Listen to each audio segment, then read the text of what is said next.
Greetings and salutations, listener. It is I, Eric J. Chucci, joined as always by the boy. Hey. This is the Two Nerds Podcast, and today we're going to get a little personal with you people.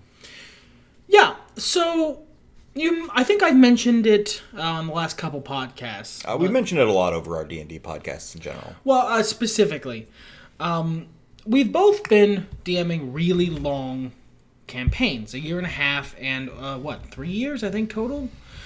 2.5. 2.5, 3. Something like that, yeah. But respectively. And I finished mine a couple weeks ago, and he finished his yesterday.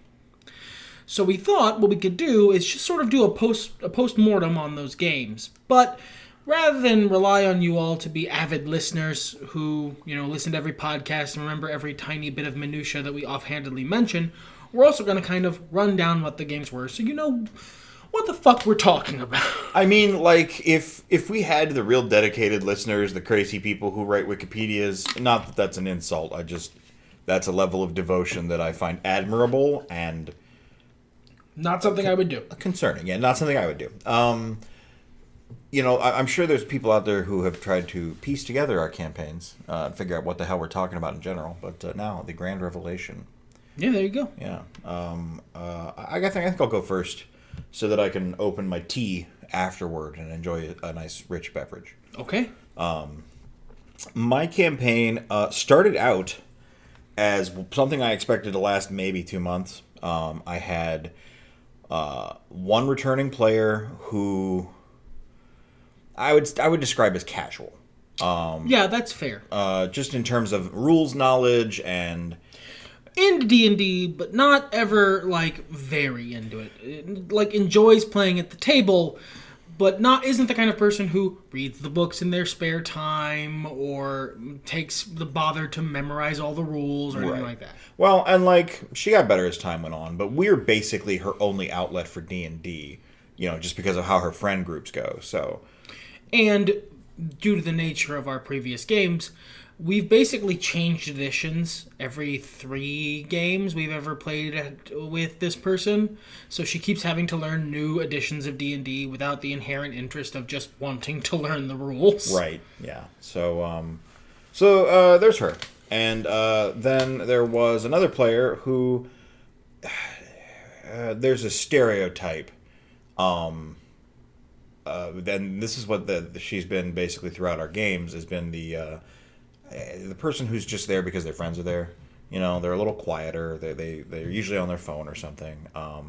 They're not invested in the game so much as they're invested in doing whatever it is everyone else is doing. They're having a good time. Yeah. Now, I'd say that has turned around with this campaign specifically. Yeah, I would say so too. But going into it, this is what I was expecting. And I had 2 absolute new people, never played D&D before. One of them wasn't even really into the fantasy genre. And then, of course, my counterpart, C-3PO. So, I was expecting it to go for maybe 2 months, and then it really took off the rails, and I was like, all right, I want to take these guys to 20. Stupid me. Said it out loud where the players could hear way too early. Well, and I committed to it way too early, because even if the players hadn't heard it, you know me. If you committed to it internally, you would still be pushing. So the problem, quote unquote, with that was that a couple of our players had made characters that were very two-dimensional. That was... partially my fault, partially the player's fault, partially the general expectations fault about what we thought was going to come out of this game. So it was hard to weave stories and have things be really interesting. I started in a world that was inspired by your world, which we've talked about before, and you'll go into here momentarily. That was a kludge of a bunch of stuff I'm interested in, and Final Fantasy, World of Warcraft. Sort of peeling back the layer of that some DMs put on things, just going, how every DM worth their salt basically steals all the shit they love from all the fiction they love and just uses it for D&D? That. But much more overtly than usual. Sure. Well, and most of my players don't know this stuff. Yeah, they don't know this shit, so it doesn't hurt anything. Mm-hmm. Most of my players, by the same token, don't know any of the shit I'm stealing from.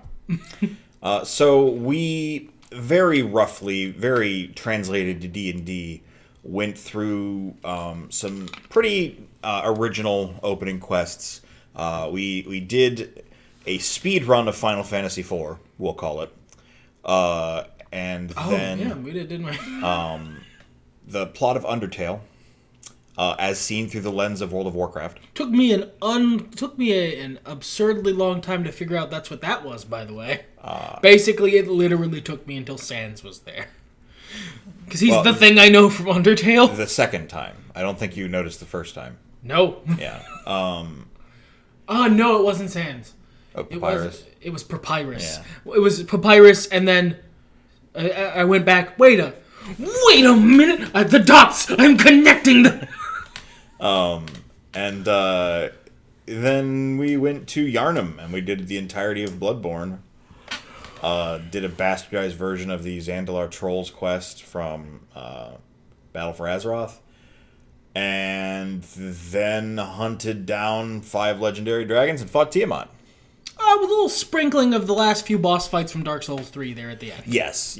One of my players, one of the new people, made a character that was built on a lot of the spookier options, like the Haunted One background and stuff like that. So we were like, well, what if they were from the Demiplane of Dread? These guys had already...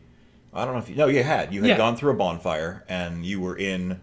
Lordran Lothric, I forget which one it was, but it was a Firelink shrine, and I was like, oh, I could fit her into the campaign really easily by having us pick her up at the fire. Yeah, and it all fits together, and it was pretty cool. So it kind of became her personal quest. She ended up being the Ashen One, and bringing the Lord's souls back to the fire and all that. And then instead of the Soul of Cinder, we fought Tiamat, the Bitch Queen. So yeah, that's basically a rundown. I could get in more in depth with a lot of things, and I might as we continue to talk, but I think that outlines it nicely. And now I would like to open my iced tea. And while he's doing that, and we're gonna go over. I'm just gonna go over very briefly the big campaign. I say campaign, but it was more like several campaigns. Yeah, yours was a lot longer. First of all, through most of mine, we only played every 2 weeks. Yeah. For mine, it was weekly for almost the whole thing. We took breaks. We would take breaks occasionally or play shorter campaigns in other systems. Because this was actually, I think the grand total ended up being 4 separate campaigns and then a big overarching Avengers Endgame style crossover, which was actually 3 additional little mini campaigns and then a big final battle. Yeah.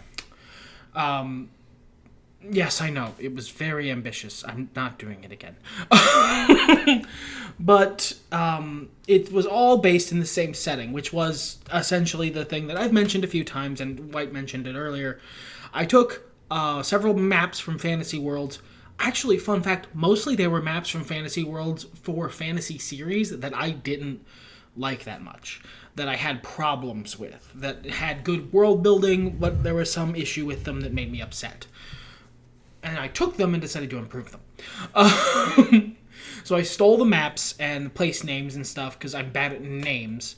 And then I used that on top of a bunch of other fiction that I like, and that was interesting to me at the time. I could run down the list, but I'm going to be honest with you, listener. I kind of know who you are, and none of you are going to recognize any of these names.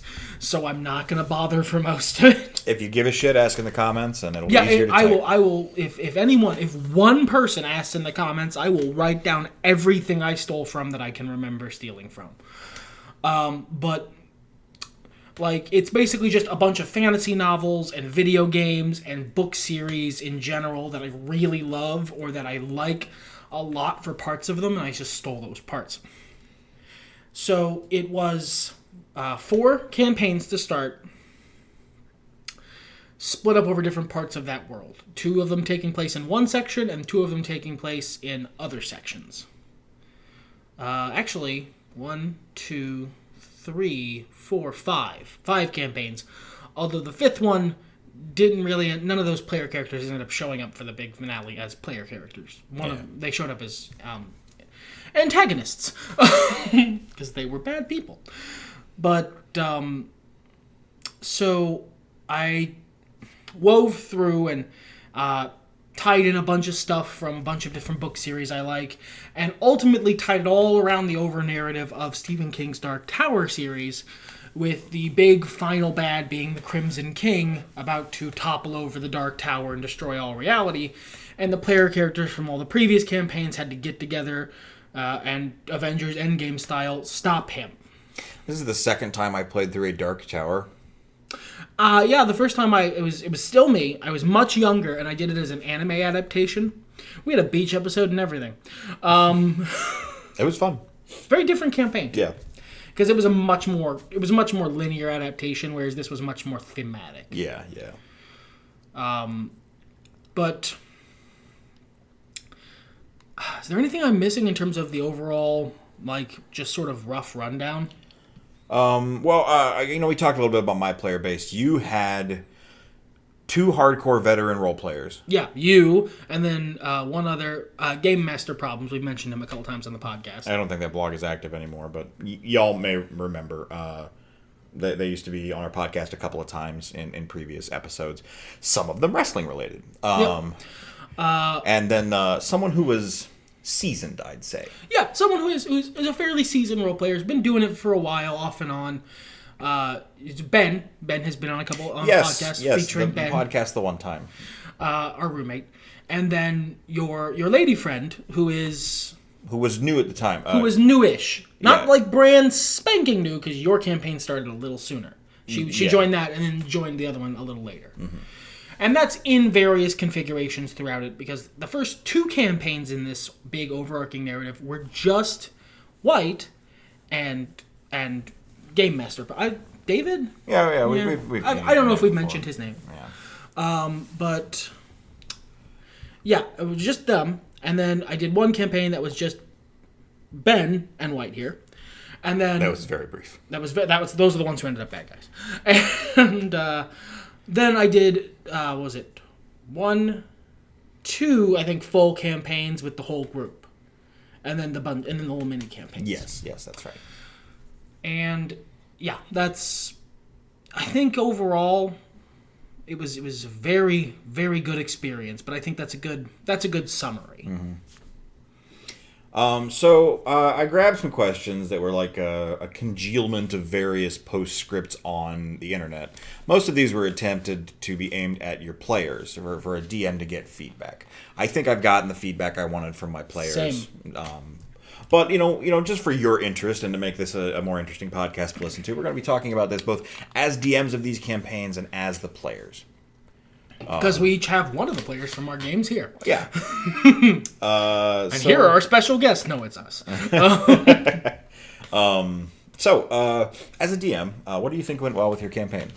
I think, ultimately, the best parts of my campaign, I love the big, bombastic character moments, the big, bombastic battle scenes, rather, and the stuff that I whole cloth lifted from Endgame. I did a portal scene. I'm not even going to lie. I'm not going to... Of course I did. Why wouldn't I? It was pretty awesome. But I love that, but I think the stuff that went really well was the little character stuff. Yeah. Both in the earlier campaigns and in the stuff I did to wrap things up for the other characters in the run-up to the final battle. That's the stuff that I think really stuck with people, and that really stuck with me. Yeah. What about yourself? What do you think went well? None of it. No, that's absolutely a lie. I feel like for the first time, I have been trying to run Final Fantasy IV for people. So long. Since I was in high school. I have literally gone through a variation on Final Fantasy IV as your player no less than 6 times. But we never get off the ground. No, it never finishes. It always dies on the vine. Yeah. And I realized a couple of years ago why that is, and that's because Final Fantasy IV is a series of failures. So if the player characters succeed, it doesn't work as well. Sure. Well, or, if you make them fail by DM fiat, unless you're really careful about it, it's not fun. Same problem with Final Fantasy V. Just the first half of the game is, sorry, too late, sorry, you lose. I scrubbed that. I was like, all right, you guys collect the crystals, whatever, good. Yeah, honestly, we kind of turbo cut to that boss. Well, and that was another thing, was a big learning experience, was battle balance and shit. That took me a long time to figure out, but I think I've got a handle on it now. But you think the Final Fantasy IV section went well? well? I'm glad that I finally got that done, and I think I did it organically and interestingly to get like the biggest through line that isn't character stuff of what I like about that plot across, and then later on, I think the Zandalar situation went really well. Even splitting the party, which I was really worried about, because I did a small, like 2 or 3 sessions of a campaign for the boy and Ben, where you guys played a mercenary company on the opposite continent. Yeah. I really liked that, by the way. Thank you. There's a lot I learned from it, and a lot I should not have done. Like, I make jokes about it just being the player character from that campaign, but I've played that player character in other campaigns before, and since. It was that campaign. It was that vibe. I really liked that. Well, we'll get to this later, specifically what I learned from that campaign. If I don't mention this campaign again around question 5, let me know, and I'll be clear about that. So we had, what was it, 6 people in our original party? No, 5. 5. We had a 6-person party, but not 5. But not right. 5 players. 5 players, a 6th NPC, and then we had a couple of fill-ins from that other party, or one person's dog, animal companion, or wolf rather. So we split them up, and half of them went to fight a fleet of ships from enemies seeking to assail them from an old foe. The other half went to gain the favor of the local law to... The other half went on a diplomancing mission. Yeah, basically. So we sent our diplomancer there. It went smoothly, swiftly, and Juan Samdi was quite pleased. He ended up making a lot of bank on that. He sure did. So, I think those were the best parts of my campaign, and some of the small character moments, I can talk about, I think I did a really good job at X, Y, or Z. I think I did the ending well, too. But you really did, yeah. I was more proud of when certain characters went out of their way to interact. As I said at the top of this podcast, the drifter, I guess, really came into her own, really did a lot of hardcore role playing, and she still seemed like she wasn't paying attention and was doing the old school thing. But she was. No, yeah. She went from being someone who wasn't terribly interested in the story beats because she wasn't, to someone who was very interested but was playing someone who wasn't interested. So she would be paying very deep attention, but her character is a big barbarian. He didn't give a shit about the talky words. Smashing time. I was speaking more of our rogue, actually. Oh, that's true. That's true. The barbarian, stoic, but there for it. And I think, honestly, the barbarian had the richest arc and the deepest ties to the in-game story, of any of my player characters. But so yeah, I was proud of both of their character moments. I was proud of, when people would step up and interact, and when it seemed like they were actually part of the world instead of it being a theme park ride. Exactly. So yeah, I was proud to have coaxed that out of people. I think that's part of what went the best in my games. And when I finally figured out enemy balance, I felt really good about that. It's hard. After a certain level, yeah. I'm gonna be honest. I bitched out. I stopped leveling my player characters up at 15. This crazy bastard went all the way to 20. At level 20, there is nothing I could have given you guys that would have been remotely a challenge. No, you had 2 paladins. That's just too. 15. You're stopping at 15. That's the end of it. I don't blame you. But So, what were your favorite parts of the campaign? Well, actually, stop. As a player, what do you think went well in my game? I think you did a really, and I've told you this on several occasions, so listener, a fair amount of this is going to be me and this guy complimenting each other. Compliment your friends. Compliment your friends. Tell your DM specific parts of the game you liked. It's great to hear after a game, yeah, it was good, because obviously that means you had a good time, but that's not helpful. That doesn't help us know what we can do more of that you'll really love, and it doesn't help us know what we can shy away from that nobody's really jiving with. So if you say, man, I really liked that fight when we killed that bugbear, and he made that weird noise at the end, okay, so these guys like really big character moments, even from their enemies. Bam, you learned something. Compliment your fucking DMs, even if they don't ask. Continue. As a side note, it's a big part of our culture that really looks down upon people offering genuine compliments to those around them without an undercutting shitty note to it. I'm trying to get it past that, so deal with it. So, I've told you this on several occasions. You're really, really good at setting tone. Like, of establishing atmosphere and setting the tone of a situation and of an area very well. You brought us to a lot of different places. It was a big, sprawling campaign going over many different parts of the world. Mm-hmm. And all of the little places you described felt different. You did a really good job of setting the tone and explaining explaining both the area and its surroundings. You could visualize how they look different very well. You're really good at that. And it's probably some of my favorite parts of your DMing in general. I got a similar compliment from Ben regarding other stuff I've done. That I believe the way he phrased it, and I'm paraphrasing here, but the gist he was getting across was, I don't remember how you described things, I just remember the things. Which is a very good compliment, because it means that he doesn't remember the words you said, he remembers the visuals you put in his head. Mm-hmm. And like my playoff, although thank you, I accept the compliments, I would agree, and that's just because I've been doing this for so fucking long. Not only D&D, but wrestling, role-playing, and writing in general, so this is my wheelhouse. I'm glad it's what I'm good at, because that's what I put the most work into. That's fair. What about from you? As a player, you were the only player who was consistent across all of the campaigns that I DM'd in that setting. What do you think went well? What were your favorite parts? So I loved how the pieces tied together. I loved seeing all the breadcrumbs set and then forge into one giant crouton, if you will.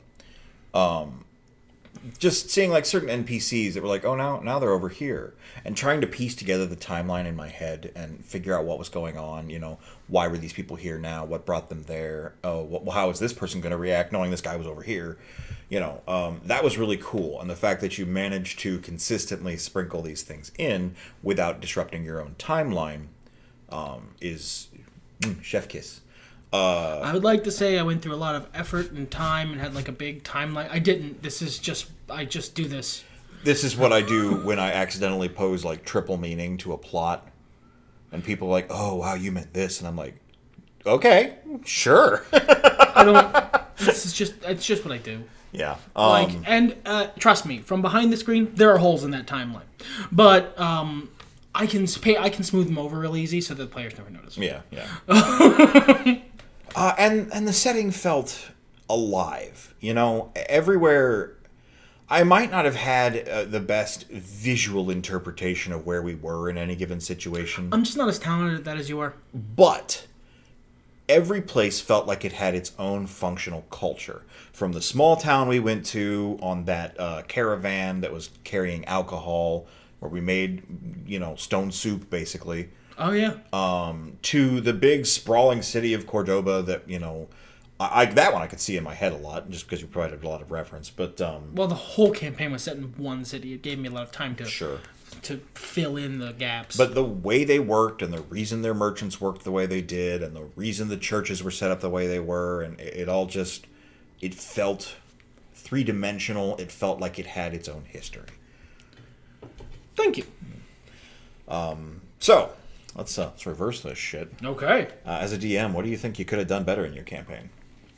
I'm always gonna think that I could have done the climax better. The whole section of the Avengers section of the campaign, what I colloquially referred to as the War for the Tower. Also stole that name, by the way. But that's a don't mention better podcast on your podcast sort of situation. Better. I don't know about that.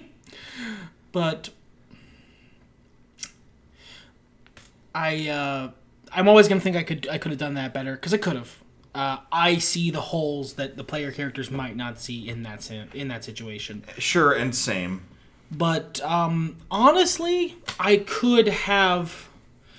really wanted to get this done, and I was very concerned that if I waited too long, it was never going to happen, because I've had so many campaigns fall apart on me. Mm-hmm. I could have given more space to breathe for the one for the campaign before the big crossover. It was 4 people who were the quartet, the big thing that drove us into the end. I could have given that campaign more space to breathe, because every time someone mentions that campaign, they mention their favorite part of it was the session or two before I really got going with the plot, which tells me I should have had more of those. Yes and no. And I agree with your criticism, but like I think that campaign being fast-paced where it was, first of all, those characters were on the most important mission of any of us. Yes. The first party, they were just doing their own thing. The second party, they were sort of just doing their own thing until they got to not Chicago. And then they were working for, as the plot ramped up, which ramped up really organically and kind of slow.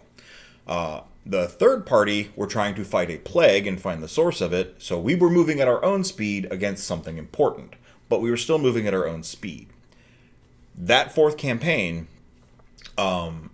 was trying to avert the apocalypse. Yeah, we were averting like 3 stages of the apocalypse to give us enough time to actually avert the apocalypse. Yep. And I think that pacing and that pressure after everyone got to enjoy at least one more relaxed campaign was actually well put.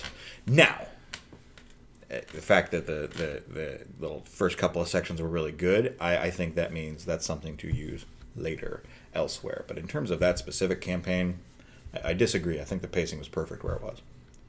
Well, thank you. Yeah, sure. What about yourself? What do you think you could have done better? Everything. I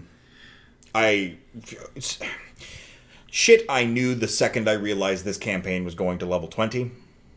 Like, that realization set in, not when I said it, once I realized what that meant. We needed a better session 0. I needed to have had a better set up world with more well-integrated stuff. I can summarize it as you realized you were going to be doing a cross-country road trip, but you had not actually packed for that. Basically. And I know my players didn't... You had packed an overnight bag, and that is not sufficient. Yes. My players didn't need all that to boost them along, but every step of the way I saw how much better the campaign would have been if we'd done that. It's the same way I always will be able to see all the holes in my campaign that none of you remember because I paper over them. But... all I had to do was have Davos do something wacky and nobody remembers anything else about the session. or Theta be Theta. Theta was my stand-in for Alphys. I think I did swimmingly. I don't know who the hell Alphys is, but I love Theta, so...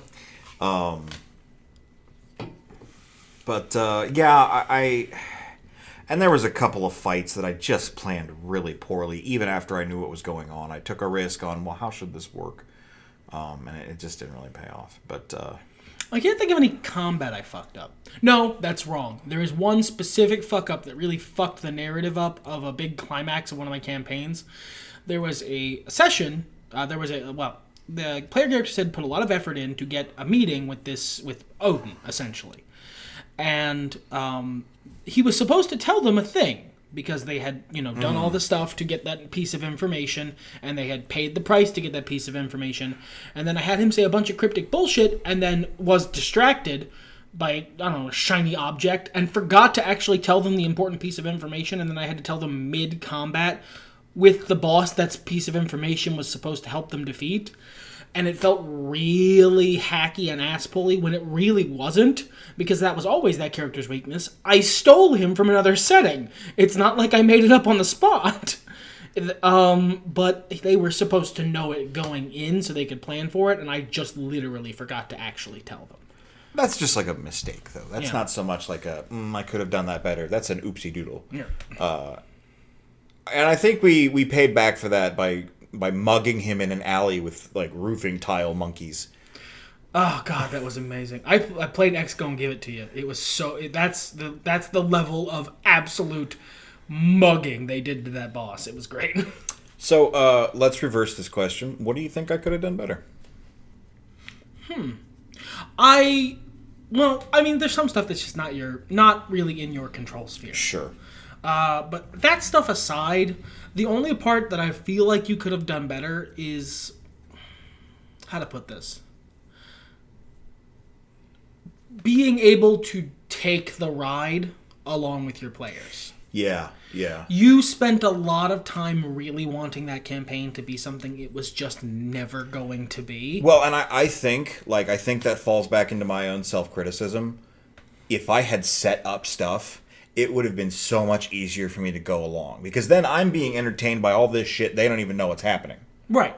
But, like, your desire to try and, backfill for all that stuff really held you back from just realizing that all of your players were having a great time taking the roller coaster ride, and you were trying to build, like, detailed dioramas for us to look at, and there's just not enough time. We're on a roller coaster, dude. Yeah. There's swoops and dips and dives. As a DM, though, this sounds weird, so, like, bear with me, listener. I know you're going to understand me. That's not a problem, but it's never fun to lose a fight. I mean, it's not a problem. It's not like I'm sitting there going, they beat my bush. No, that was the point. But, like, it's if all of your joy triggers are in how awesome the fight was, or, you know, how well it fits into everything else, and that was never built, all you have done is lost a fight. That's fair. I enjoy watching player characters do awesome stuff, and I'm the one who controls the narration, so I'm in charge of when that happens. I think in general, like throughout the campaign, though, your fights were set up better. So just because you were using utilities that I stubbornly refused to use, and still do. Yes, and he stubbornly refuses to use them for some reason. Yeah. I'm never gonna not use them again. It's just an easier way to DM. I don't often DM from a computer. That's true. That seems like a problem that's fixable. I don't want to buy a laptop. That's fair. Anyway. So yeah, I would overall agree with your sentiment. I think that's a lot of the stuff that frustrated me, is that I also could see how I could have fixed that, how I could have known to have been having a better time. And a lot of the encounters I did manage to, build better. A lot of the ones in Yarnum, for example, when I really started to hit my stride. Yeah, Yarnum was mechanically very tight. It was a good turning point for what I did. And I don't think there was an encounter that happened after that I was like, well, that sucked. There were some that did not go to plan, but hey, players had banishment spells and I fail saves, so... It was great. But yeah, I feel like that's fair. What about the reverse? What do you think I could have done better as a DM?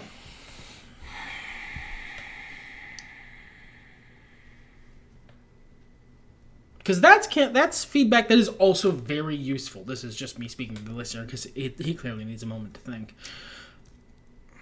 Like, and it's one DMs don't often get, because there's this impetus in players to be like, no, everything was great, everything was super good.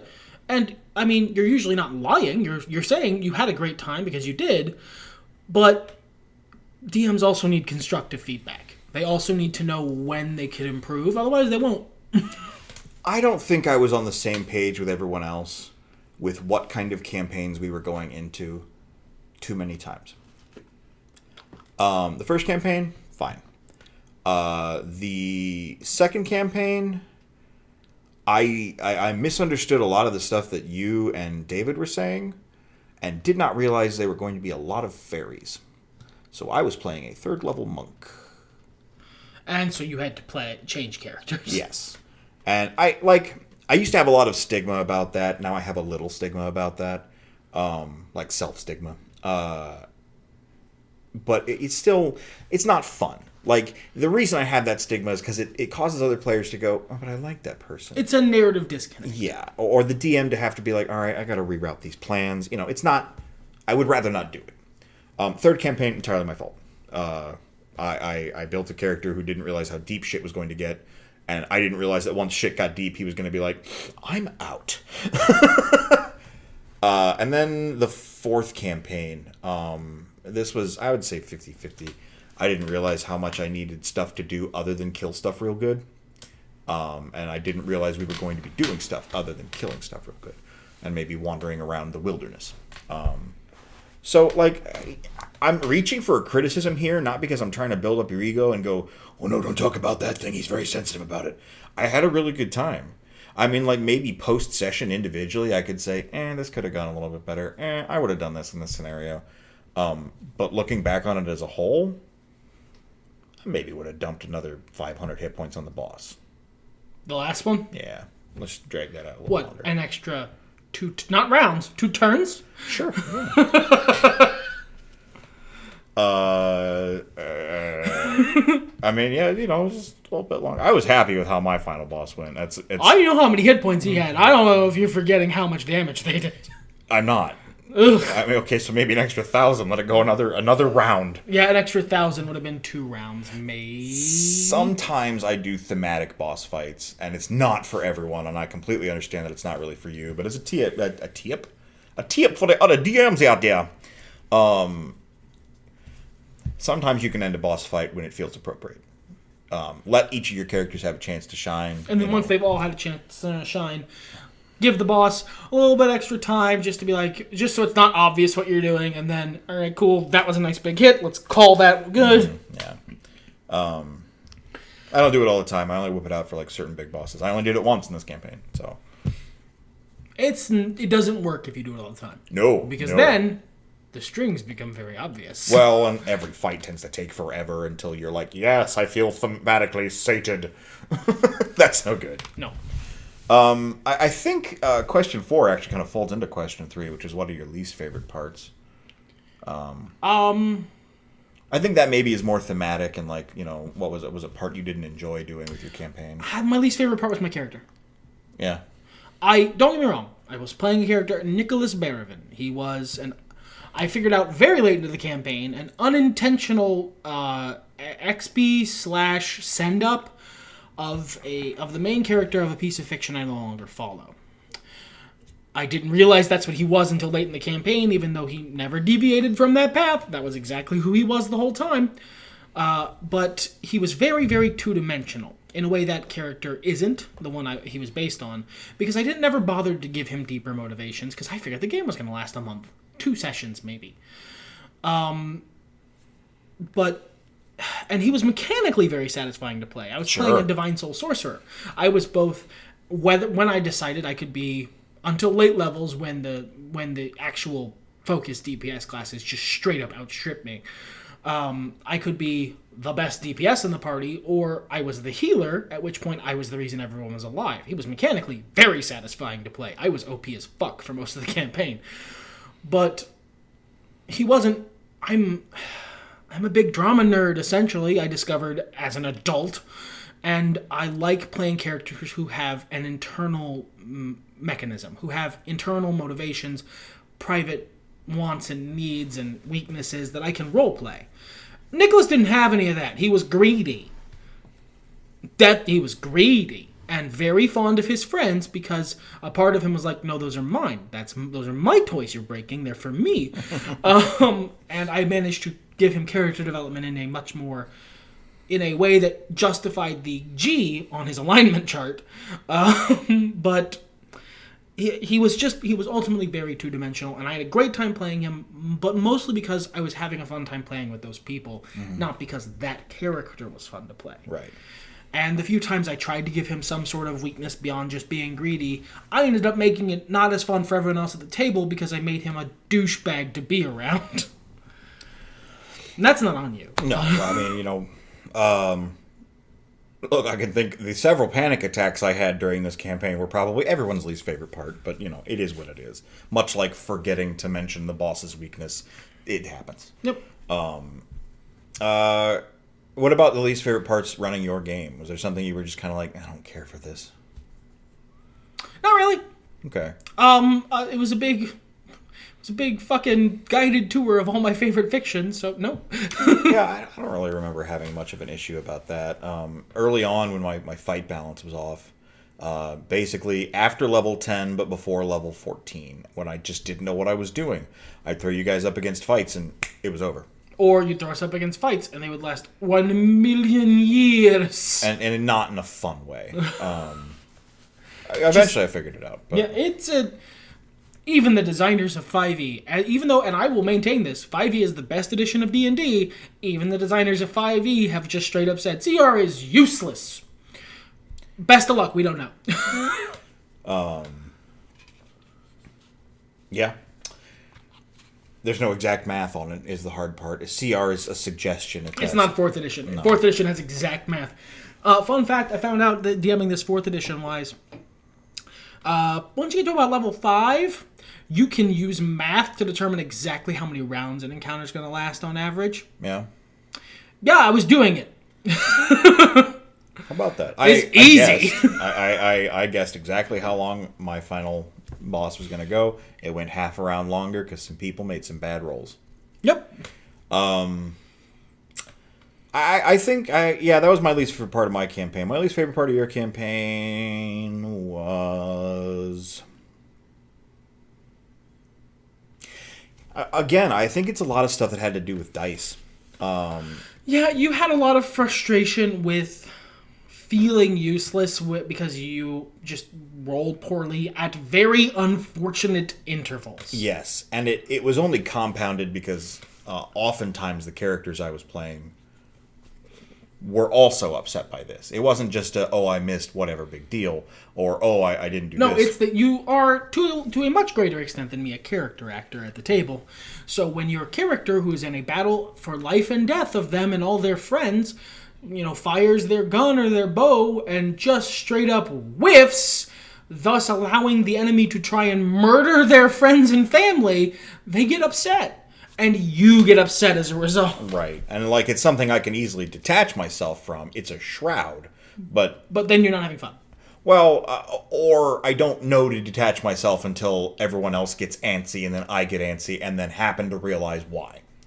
So but man, I was cursed forever. I was playing a paladin and then a cleric. I didn't touch healing word because it wasn't worth my fucking time. No, because you would just roll one. I'd roll a 1. And then even for a while when I was just doing regular healing, it was enjoy your 3 health. Well, I mean, you were playing a paladin. The cleric I can't explain, because with healing word, even if you roll a 1, that's still a decent amount of healing at low levels. Sure. Well, we started a little higher levels, I think is why. I'm prone to starting a little higher up the food chain than you in terms of levels. Just because and also I want the players to have all their cool shit. At that time, you also sort of knew where we were going. And I knew the amount of meat you needed to get there. So, yeah, that's really all I'd say. It just has a lot to do with poor planning and dice. Okay, so what will you definitely be doing in the next campaign as a result of this one? I will be doing a lower stakes game. As a result of this game, I think the next few, honestly, yeah. I will be doing something that is, there are stakes. You are trying to avert some sort of bad result of you failing at whatever task you're accomplishing, but the world will not be on the there if I DM a Star Wars campaign soon, which is sort of maybe in the cards, there ain't gonna be no Death Star. This will not be a galaxy spanning changing. No, it's not. I need to have a couple Mandalorians under my belt where the fate of one child is at stake before I can have another Rogue One. I had that burnout a couple of years ago, and it felt like every campaign we were doing, no matter who was running the game, it was massive scale, dramatic, big, arcs. And as a DM and player, I just got so worn out on it. So I completely get where you're coming from there. But I don't think that's the intent of the question. I feel like that question is clearly intended to be what are you taking away from this campaign behavior-wise? I mean, that's a part of it, but, go ahead. Aside from lower stakes as a result of this one, one thing I'm definitely going to be doing as a result of this one is throughout the course of DMing this, changed in a way that might be hard to tell if you're not me, how I run mechanically behind the scenes. How I run social interactions and how I run combat. I changed some stuff that I did, and I'm going to be keeping the changes. Cool. Is there any way you can describe that at all? It has a lot to do with taking the power of being behind the screen back in a way that I was not comfortable doing as a new DM. I see. That for years I was not comfortable doing that. It felt very unfair. But that's part of running the world. Sometimes you have to be unfair because life isn't fair. Yeah. I will get to it in 7 with custom rules, but I have a similar situation. This isn't really something for players to answer. Well, actually, I guess it is. And the question changing to, what would you love to see again in the next campaign? That's a little harder to answer, I think. Maybe there's not an answer for that. Yeah, I feel like sticking with the DM side of it will work for this. So, for that way, what are you going to be doing in the next campaign as a result of this one? As a result of this one? In the same way that I will be doing lower stakes, as it were. Specifically in my very next campaign. Obviously, I'm going to be doing better Session Zeros. I'm going to be doing better groundwork. I've already started on that. I've been working on it for months. Both the big campaign I'm going to be doing with the same party in a few months from now. We're swapping parties. Just for brief little palate cleanser campaigns for both of us, because the 2 different player bases have very different vibes, and the different vibe is what both of us as DMs need at the moment to sort of cleanse our palates after the big long multi-year campaign. So we're just doing something small and switching back. There was a question on Twitter that David keyed me into that was, aside from D&D, what are your 3 most influential role-playing games? I don't know that I have 3. It took me a long time to figure out the 3rd one. For me, it's D&D, Giallo-Punk, and that's it. It took me a good 15 minutes of sitting here going, wow, what a great question, and trying to run through all the games I've played. Number 1 is Vampire the Masquerade. I started playing Vampire in earnest before I started playing D&D in earnest. I played a little bit of You can really see it. You can see the bones of it in a lot of what you do. Well, and especially if you've ever seen my role-playing system, which you can if you support me on Patreon, link in the description, there's a lot, especially in the older versions, baked into the levels of difficulty between doing one thing to the next, the amount of mitigation between taking one trait and then the one up from it. And I mean, the setting and a lot of the ideas and a lot of the cultural notes and stuff from the old Vampire the Masquerade, the one from the 90s and early 2000s, which I get we're going back to. We've gone back to. I don't know. I don't like dice pool systems that much, so it is what it is. But second is Slay Industries, which is a small RPG, all things considered. They just ran a successful Kickstarter. I'm hoping to get a book by August, but things being what they are, we'll see. It is grim cyberpunk, but with an edge of humor. If a necessary edge of humor. Yeah, if Guardians of the Galaxy were darker. Yeah, actually, you know what? I can speak to this because I think I might have more experience in the cyberpunk genre as a whole. I mean, you have more experience in genres as a whole, so. Yeah. For me personally, as much as I love the very inherent, serious sort of noir nature of cyberpunk as a genre, the role-playing game knows this as well as anything else. You need that edge of humor for cyberpunk to work, otherwise it gets too depressing. Right. Neuromancer, the Bible for the genre, is very self-serious. And that's not bad, but the book can be rough to get through sometimes because there isn't much in the way of levity in it. I feel like cyberpunk as a genre is improved from its Bible by the inclusion of that humor. The third one that I had considered for a long time before finalizing on something else was Teenage Mutant Ninja Turtles and Other Strangeness, because a lot of the ideas offered forth by the way characters were built, and this kind of goes for Palladium games in general, even though I don't care for actually playing them, they've got a lot of interesting ideas. Those seep into a lot of the shit I do. But I ended up replacing it with something Palladium Games put out called Nightbane. Or maybe something else, depending on where you are and what part of the world and what time. You could find it if you Google Palladium Nightbane. That was about people who are monsters. They have their regular human forms and they shed them and become, I don't know, angelically beautiful or grotesquely horrible. The best way I can sum it up is late 80s anime. Okay. The B stuff, the movies. And shit. Yeah. So, it had a lot of really cool dark ideas and really, grotesque shit. And I'm a horror movie buff from way back. I mean, I've fallen out of it in the last 5 or so years, but this is the stuff that inspires me. And my best campaigns and sessions involve suspense and horror.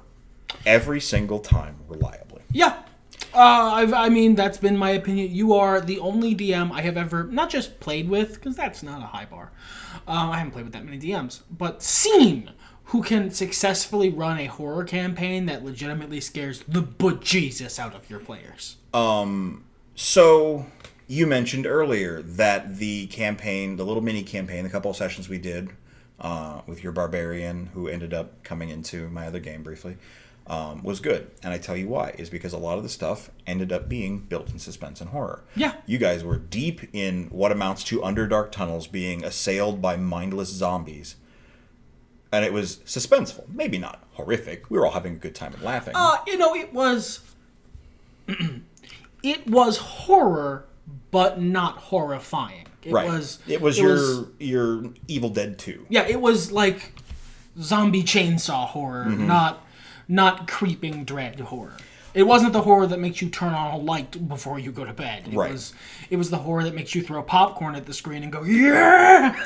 And by the same token, when I've gotten feedback from my players, a lot of them say they loved the Yarnum sections of my game. I have stolen more liberally from stuff with more narrative, and they still love the Yarnum sections. You're really good at setting tone and setting the vibe of a place, and you're really good at scary vibe. So it naturally fits.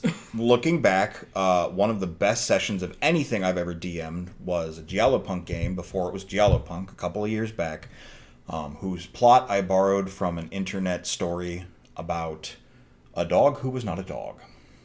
Oh, yeah. Yeah, it was spooky. That went gangbusters. Spooky. So, what am I going to be doing in the next campaign as a result of this one and that tweet? We're going for more suspense. I definitely want to do something more story-based with more personal interaction, maybe some political stuff. Oh, that was the other thing. We did a small side campaign in the same world, but way isolated from everything else, with just you and Stormy. And the first part of it was a lot of world setup. It was kind of interesting. There was talking. There was a little bit of a fight. It was okay. Yeah. You guys had a good time, but it was fine. Yeah. The second session we played was you guys hunting down a werewolf and not knowing it 100% was a werewolf. Right. That went well. Yeah. For both players and for me as a DM, that felt awesome. Yeah, it did. It felt really awesome. So, I'm just going to lean into that skid. I've got some cool ideas. Lean into what you're good at. Yeah. I'm good at big, bombastic fight scenes and epic epic descriptions for combat. I lean into that because that's what I'm good at. Yeah. So, do you think you would DM in this world again? Yeah, well, not this version. I would respect the fact that at the end of the campaign, some shit went down that will fundamentally change how the setting works. So the next time we play in this session, there will be a fairly sizable time jump, and then we will be working with the players to determine how that happened, like what exactly happened as a result of the previous thing, with maybe some curveballs they aren't expecting. And then we will work in that session. But the basis, the skeleton is good. I even know probably what one of the big villains is going to be already. Cool. What about yourself? A version of it. Not quite in the same way you've made it. More like... I think what you're doing is more the transition from vanilla WoW to Cataclysm. Yes. Whereas the transition from what I'm doing is from Final Fantasy VII to the Final Fantasy VII Remake. Just an upgrade. Yeah, and more depth and more, places might not be in the same places. There might be more places, and you guys might not even be near there. I am keeping my giant tree. Everyone loves the giant tree.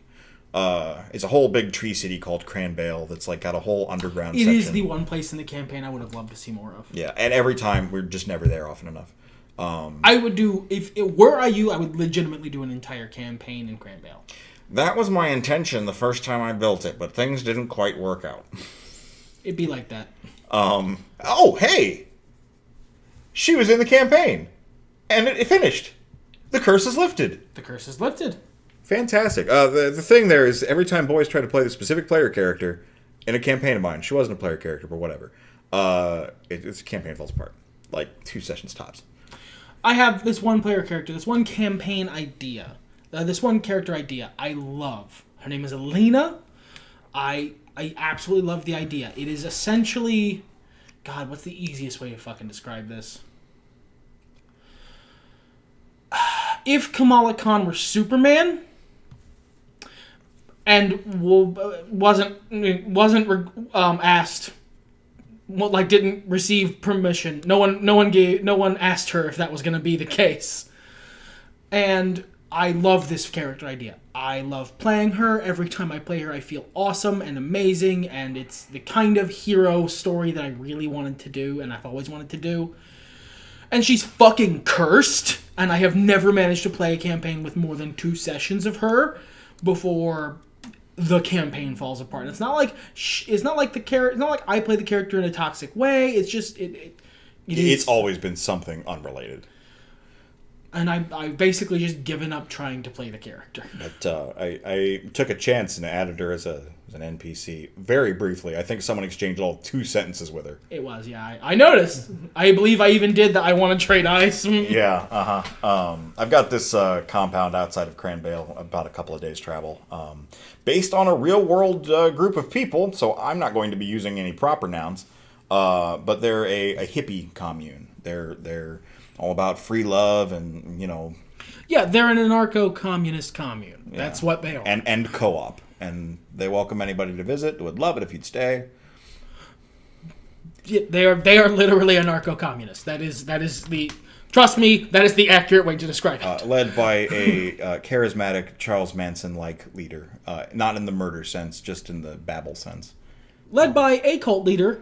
Like a nice one. You get those ones that are more like, preachy, or more like, yes, my son, go free and go without sin. And, you get the ones who are more like slick. This is specifically the babble. The babble is key. I've done so much research into Charles Manson and people like him that, God, I need an outlet to sometimes just go full cult leader. And it's fun. He's a great dude. It's fun. I think there have been 2 separate NPCs, both from that place. Or 2 separate PCs and 2 separate campaigns in that setting. Yeah. Mm-hmm. And they ended up being kind of similar people, and I like that. Yeah. Both clerics, actually. It breeds a certain kind of person. All right, well, last question we have here. What custom rules did you have that worked or didn't work that, There are a couple custom... Oh, you know what? I have a very good example of one that did not work. I way overtuned an artifact I gave my 2 paladins. Oh my god, yes. So there's this, long story short, there are these ancient weapons that are handed down that are the personal weapons of the Praetorian Guard for a guy who eventually Talosed his way into deityhood. Both of the paladins in the game were paladins of that deity, and once they reached a certain rank, I gave them those ancestral weapons.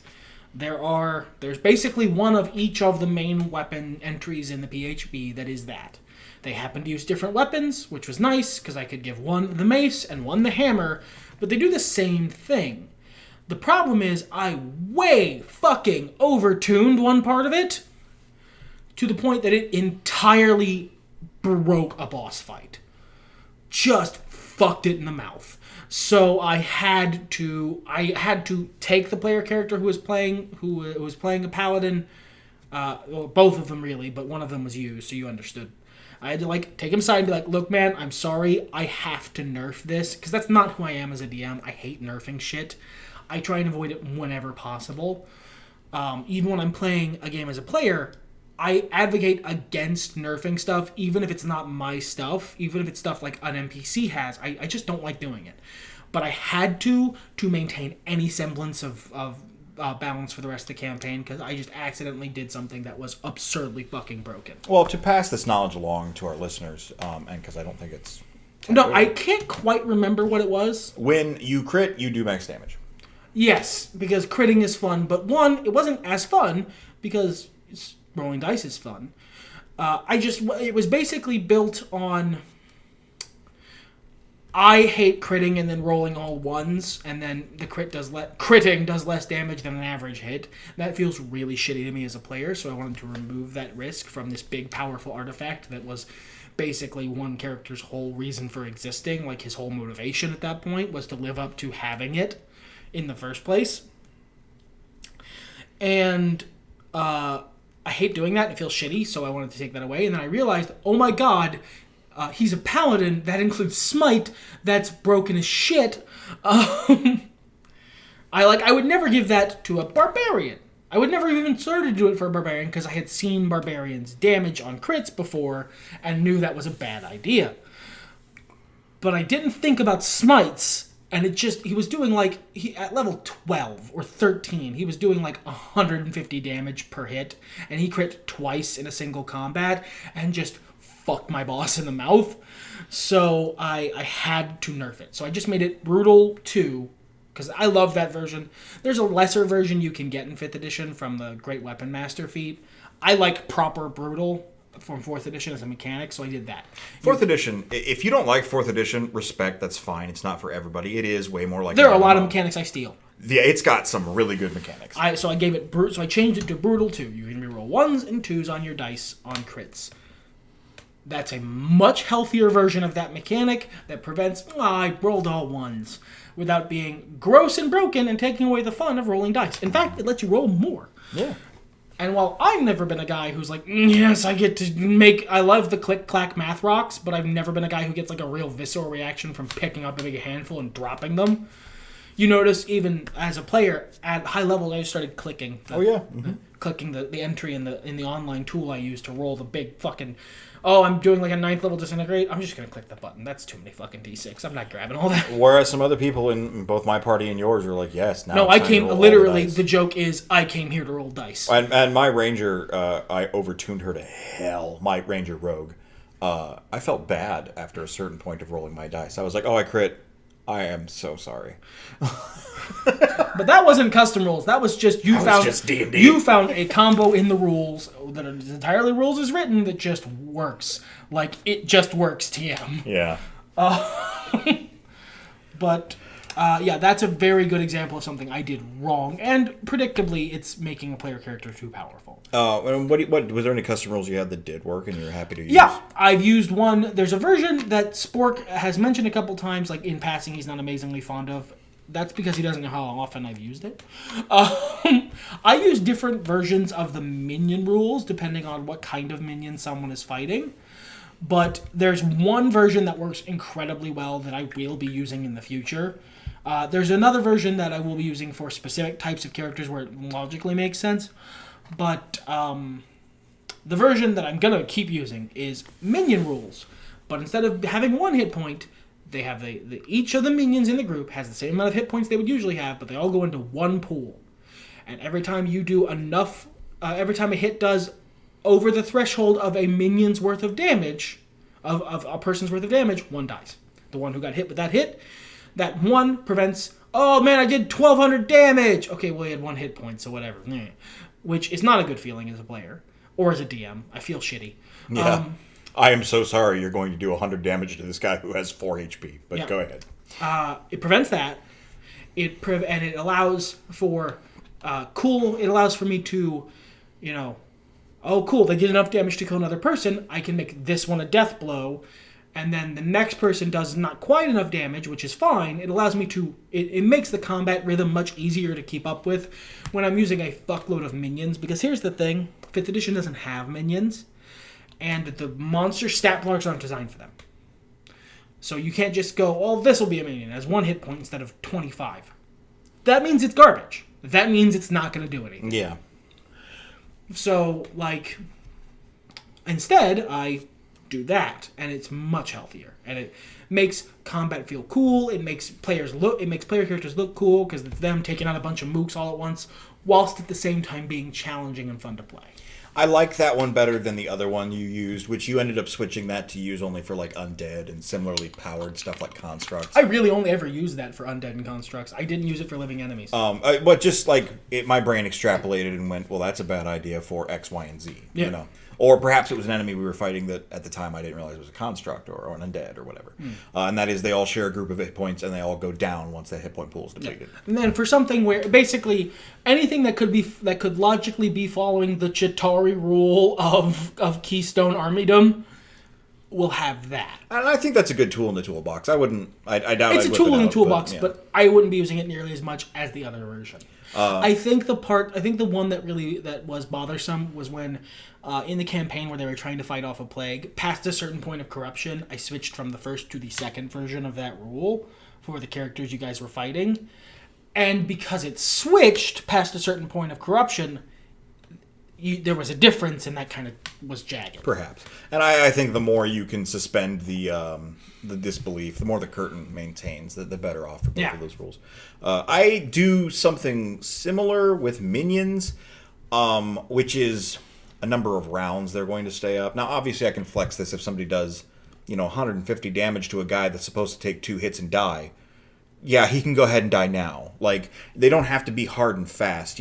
Once you are at a certain level of capability as a DM, you're allowed to make these flex decisions on the fly. And you're allowed when you're not, very good. Just, you might have to live and die by your stakes. Yeah, you might fuck it up.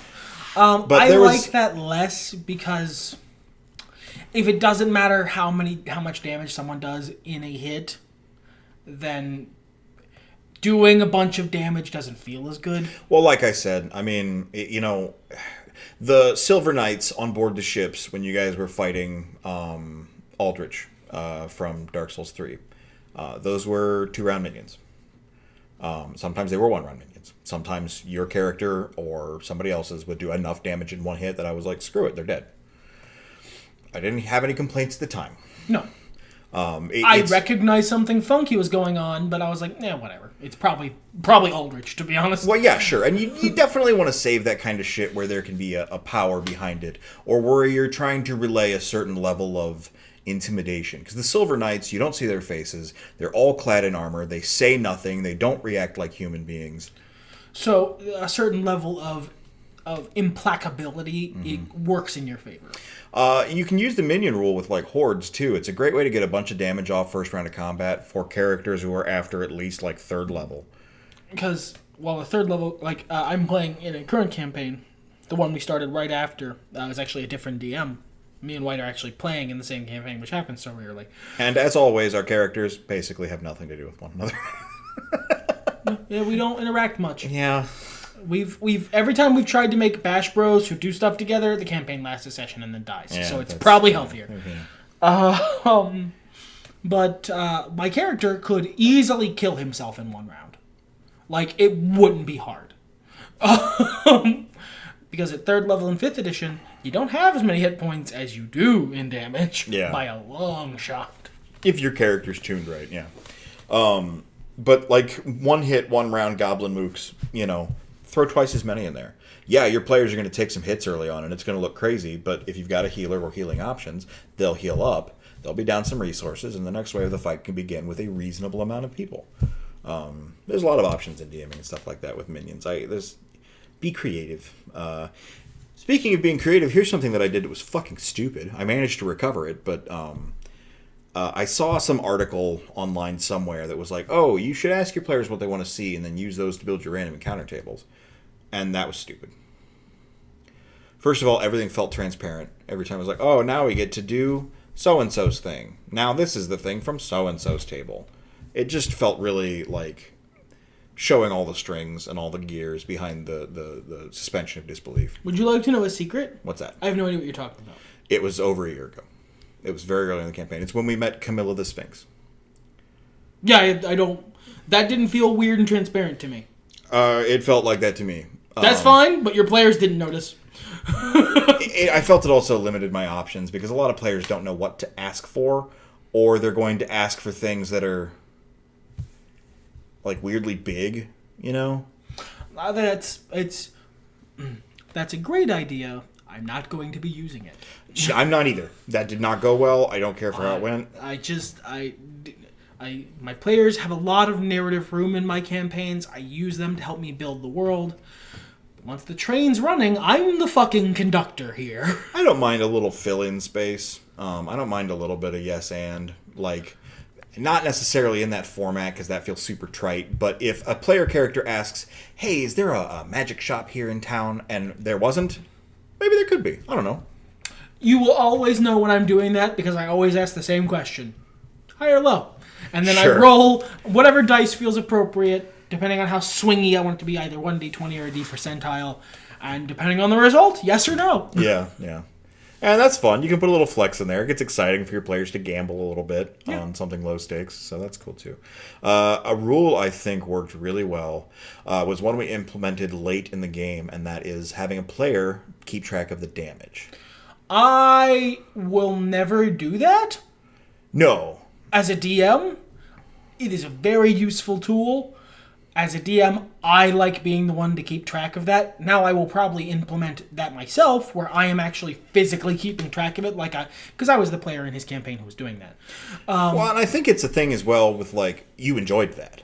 Yeah, it was really fun. It allowed me to post damage leaderboards like it was a WoW dungeon. It was super fun. And also, it's the same sort of vibe as, not every player likes drawing the map.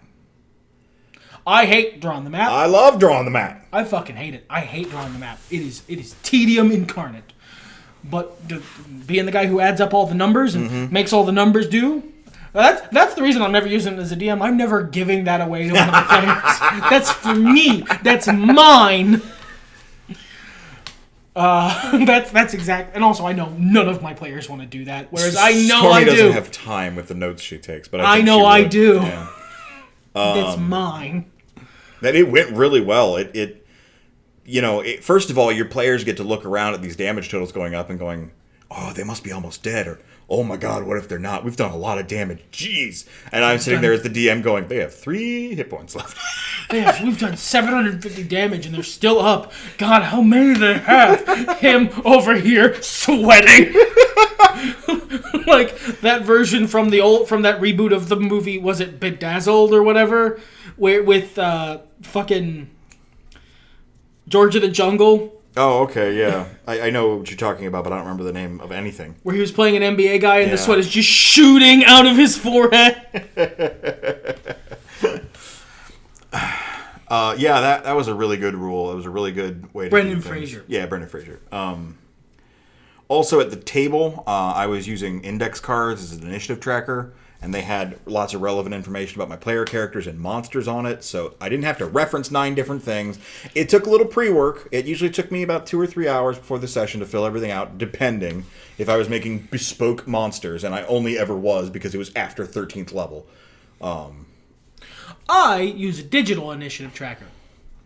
It works. I ended up using it once we had to go online for things, and I used Photoshop. I made a little battle grid, and I moved little dudes fucking around. Janky. It is jank as hell. They don't fully fit in the squares, but I used the layers to keep initiative track of everyone, so it was really smooth. Whatever works for you, my guy. Yeah, hey, I mean, it can't work worse than Roll20. God, it's free. It's free. But it's free. That, I think, gets it across. All right, we've been jabbering for a while. Do you have any final thoughts you want to express about your campaign and going forward in D&D? I was really psyched that I managed to pull this off, and I'm really psyched that all my players enjoyed it as much as I hoped they would. Boy, howdy, am I looking forward to doing something the fuck else as a DM. Seconded. Welp. I think we're all done here. Yeah, I believe that's the podcast. Thank you for joining us, everyone. Don't forget to like, comment, subscribe. That Patreon don't link is touch down that there. fucking bell. But the Patreon links and links to buy my books are in the description. Have you read my books, guys?